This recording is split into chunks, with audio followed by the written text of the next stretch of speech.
If you know anything about X6, chances are you know this stage.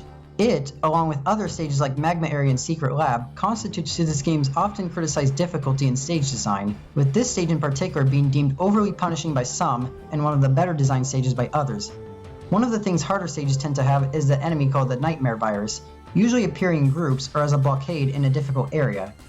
In this stage, they often ambush an unassuming player, leading to their death. This can seem frustrating to the player when combined with a main obstacle that is out of their control, but it's done so the player has to plan their actions and approach the stage segment by segment. For example, viruses early on into the second floor block the already risky path, where the press lowers all the way and the passage is raised, meaning that you don't have much time to get through. One of the viruses just blocks the way, but it prioritizes the rescue nearby. Fail to take it out early and the rescue is lost, while the other virus idles, meaning that wasted time nearby will lead to it firing at you. It's an overwhelming scenario at first, but take the first one out quickly and you'll be able to focus on the second while using this to get through before the press lowers again.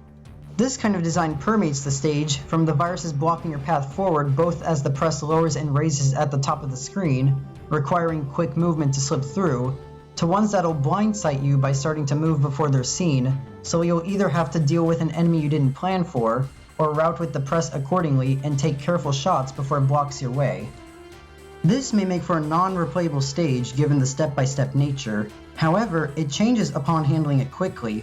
The press moves in cycles, so in order to get through quicker, you'll have to do more within a single cycle. This recontextualizes a lot of the sections mentioned previously, as now you have to be far more efficient in handling those viruses and do previously isolated precise movements in quick succession. Long stretches become perilous as viruses are handled on the fly, and mets become secondary obstacles in scenarios where you have to deal with both them and the press at the same time while speeding through. On Extreme, one section that gets affected is at the very end, where a virus hovers near a Reploid. On top of making a difficult jump, you now have to handle a rescue targeting virus while the press blocks the way.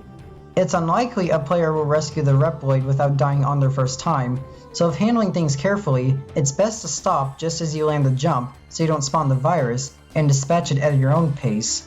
But if the faster method is chosen, you'll have to dash forward after the jump and tackle the virus immediately, leading to this section being hectic and precise. Ride armors are in this stage, however, they're used unconventionally compared to their past appearances. Rather than tackling heavy enemies with high health, it's used for a short portion of the start, then abandoned early. But if dismounted at a correct spot, it'll block the press on the first floor, allowing to bypass the easiest part quicker. It's also used in the Another route, where its ability to block the press is used to make you manage the press directly in order to deal with enemies, and the section's auto-scrolling nature helping them, particularly if the Nightmare Cube effect is active, as the cubes can't be destroyed by the armor and can crush you if you don't avoid getting cornered. The Nightmare phenomena in the stage are ones that function more as additional stage gimmicks rather than hazards, likely due to the instant death heavy nature of the stage. Nightmare Freeze allows for potentially even higher speeds if handled well, but is located where being quick requires precise movement, such as the Met Room or the long stretch of ground at the end. It also prevents you from wall jumping, tripping those not used to that, but if anything, is beneficial as it's easier to get onto platforms faster. Nightmare Cube is mostly used to slow the player down in certain sections. There are some cases like this blue one blocking the virus close to the press, which means you'll have to be far quicker to get through before the press lowers once more. The most interesting usage is right before the portal. While normally one of your tools is used to get through the gap, the arrangement of cubes that appears instead lets you bring a cube to the edge if solved correctly, making the section almost like a puzzle. The bosses of the stage contrast its heavily consistent nature, using attacks more unpredictable than lethal. Nightmare Pressure's bombs explode after a while, meaning that on top of dodging them, you also have to consider the ones that might intercept or explode behind you. And the pillar that lowers has cores from both sides, using attacks blocking you from destroying some of them early, or ones that aim at you in order to make you do careful jumps. Metal Shark player uses attacks that block your movement, such as his hammerhead that makes him move towards you, punishing careless dash jumps, or his swimming, which temporarily forces you onto the walls. His most defining attack is the indestructible metal anchor, which is aimed towards you at first, but then passively bounces through the arena, acting as pressure for the rest of the fight.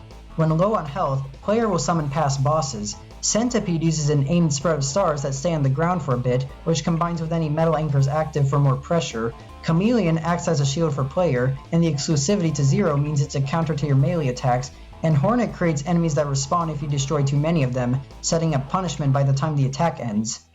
Recycle Lab's earlier sections use primarily warm colors associated with fire, giving off a feel of an active recycling facility, and the stage visuals also reflect that, with pipes, gates, and enlarged machine parts. However, the later sections, while not using many new assets, establish a different atmosphere through recontextualizing those elements. The colors used are cold, and the foreground graphics now primarily consist of junk piles. The boss arena's background uses similar pipes to the start of the stage, but with them stretching out into the darkness and the ceiling illuminated by faint red lights, giving this area an eerie feel.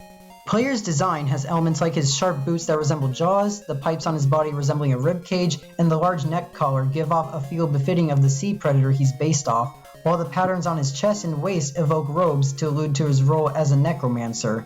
Additionally, the high max-like hands and the crystal on his forehead are design traits that tie him to Gate, similarly to the rest of the investigators.